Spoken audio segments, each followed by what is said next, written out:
Hello guys, welcome to my channel. ఈరోజు వచ్చేసి demon slayer infinity castle review అనమాట. Anime అయితే చూశాను. ఒక యానిమే మూవీకి ఎంత హైప్ వస్తుందని నేను అస్సలు అనుకోలేదు. తెలుగు, జాపనీస్, ఇంగ్లీష్ అన్ని లాంగ్వేజెస్, అన్ని షోస్ హౌస్ఫుల్. ఈవెన్ ఒక పెద్ద సినిమాకి వేసిన టైమింగ్స్ 8 o'clock షోస్ కూడా హౌస్ఫుల్ అయిపోయింది. ఈ యానిమేకి ఉన్న ఫ్యాన్ ఫాలోయింగ్. ఓకే, ఇక యానిమే మూవీ రివ్యూకి వచ్చేస్తే మూవీ అయితే బాగుంది, చాలా బాగుంది. చెప్తాను చూడండి. డీమాన్ స్లేయర్ ముందు సిరీస్ మీరు చూడకపోతే ఈ సినిమా మీకు అస్సలు అర్థం అవ్వదు. సిరీస్ చూడాలి, యానిమే సిరీస్ చూడాలి, చూస్తేనే ఈ మూవీ అర్థమవుద్ది. ఈ సిరీస్ అన్ని తెలుగు లాంగ్వేజెస్లో నెట్ఫ్లిక్స్ అండ్ క్రంచీ రోల్లో ఉన్నాయి, వెళ్ళి చూసేయండి. సబ్స్క్రిప్షన్ చేస్తేనే మీకు ఇది చూడడం అవుతుంది, లేకపోతే మీరు అసలు చూడలేరు. అది చూస్తేనే మీకు ఈ మూవీ అర్థమవుతుంది, లేకపోతే అస్సలు అర్థమవుతుంది. మూవీ ఎక్కడైతే ఈ ఎండ్, 4th సీజన్ ఎక్కడైతే ఈ ఎండ్ అయిందో అక్కడ నుంచే స్టార్ట్ అవుద్ది.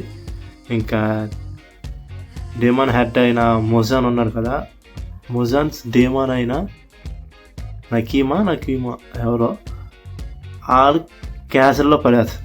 అక్కడ నుంచి స్టార్ట్ అవుద్ది స్టోరీ. అప్పర్ ర్యాంకర్ డీమాన్స్ని చంపుకుంటూ వెళ్ళాలి. చాలా కష్టం అన్నమాట. అప్పర్ ర్యాంక్ డీమాన్స్ని చంపుకుంటూ వెళ్ళాలి. ఇక్కడ 3 బిగ్ బ్యాటిల్స్ జరుగుతాయి అన్నమాట. ఒకటైతే జెనిట్సు బిగ్ బ్యాటిల్ ఫైట్ ఒకటి ఉంటుంది, టాంజీరో, గియు అండ్ అకుజాతో ఫైట్ ఉంటుంది. ఇంకో బిగ్ బ్యాటిల్ వచ్చేసి వాళ్ళ పేరు నాకు తెలియదు, లేడీతో ఉంటుంది బిగ్ బ్యాటిల్. 3 బ్యాటిల్స్ అయితే ఇరగదీశారు భయ్య. మూవీలో బిగ్గెస్ట్ హైలైట్స్ వచ్చేసి action sequences, visuals and emotions. ఈ 3 అయితే సినిమాలో హైలైట్ భయ్య. యానిమే సినిమాలో హైలైట్ ఉంటాయి, తప్పకుండా చూడండి. మీకు సిరీస్ చూస్తేనే ఈ మూవీ అర్థమవుతుంది, లేకపోతే అస్సలు అర్థమవుతుంది. నాకైతే అకాజా బ్యాక్ స్టోరీ అయితే చాలా బాగా నచ్చింది భయ్య. అస్సలు నేను అనుకోలేదు అకాజా బ్యాక్ స్టోరీ ఎలా ఉంటుందని, నేను అస్సలు అనుకోలేదు. చాలా పెయిన్ఫుల్, చాలా ఎమోషనల్గా ఉంది అకాజా బ్యాక్ స్టోరీ. నాకైతే అకాజా బ్యాక్ స్టోరీ అయితే బాగా నచ్చింది.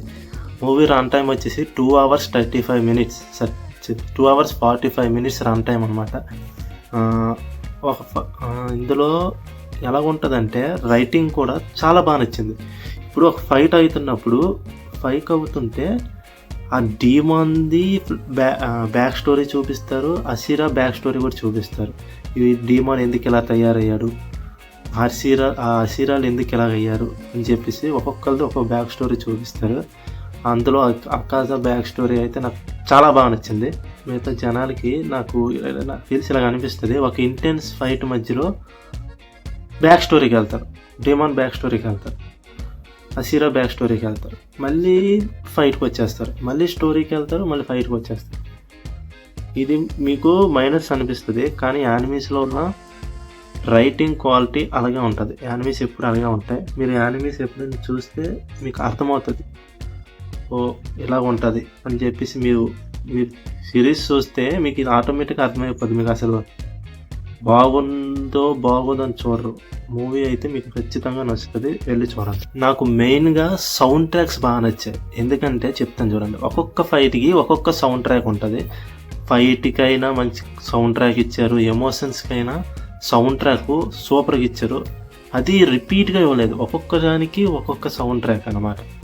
మీరు చూడండి, చూస్తే అర్థమైపోద్ది సౌండ్ ట్రాక్స్ కూడా ఎంత బాగున్నాయో. డాల్బీ అట్మాస్లో చూడండి, సౌండ్ ట్రాక్ అయితే మీకు బాగుంటాయి.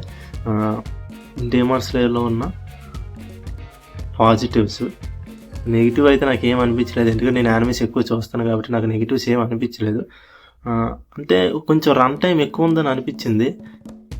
సిరీస్లో ఉన్నప్పుడు రన్ టైము అలాగే ఉంటుంది, ఎందుకంటే సిరీస్లో మొత్తం ఒక దాంట్లోనే మూవీ తీసేయాలంటే కష్టం. ఇంకా సీజన్ 2 ఇంకా పార్ట్ 2 ఉంది, పార్ట్ 3 కూడా ఉంది డీమాన్ స్లేయర్ అనుకుంటున్నాను. పార్ట్ 2 ఎంత చేస్తారు, మరి పార్ట్ 3 ఉంటుందో తెలియదు. ఇంకా ఉన్నాయి. చాలా ఉంది. ఆ నైట్లోనే మీకు ఏం జరుగుతుందో అనేది ఇంకా చూపిస్తారు. పార్ట్ 2 అది పార్ట్ 2 వచ్చేసి 2026లో వస్తుంది. అది డేట్ అయితే ఇంకా తెలీదు.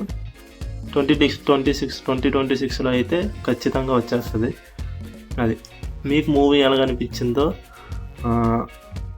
సిరీస్ ఎలాగనిపించాయో, ఒకవేళ సిరీస్ చూస్తే మీకు ఎలాగనిపించిందో కామెంట్లో మెన్షన్ చేయండి. మీకు అందులో ఏ క్యారెక్టర్ ఇష్టమో కూడా కామెంట్లో చెప్పండి.